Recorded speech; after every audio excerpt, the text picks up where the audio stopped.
here is one way I can go about encrypting winter is here. So first thing I would do, I have to choose what size do I want my matrices to be. I chose them to be 1 by 2. So I split up winter is here into 1 by 2 matrices and converted over to its numbers. Here's all those numbers.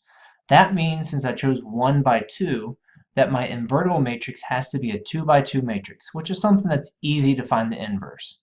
So I found one that I know works, which is make my invertible matrix 2, 1, 6, 4.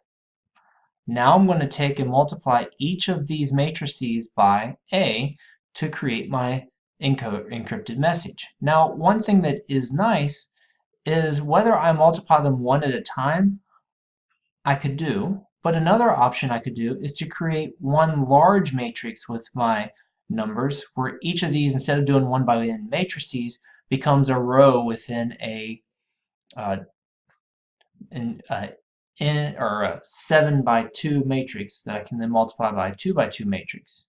And when I multiply them, I get the same thing as if I multiplied them separately, but in this case it's much easier for me to have it all done in one fell swoop.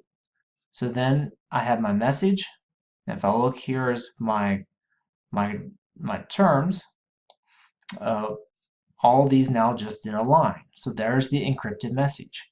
So then if I have my encrypted message, the next question is, well, how do I decrypt my message or decode it?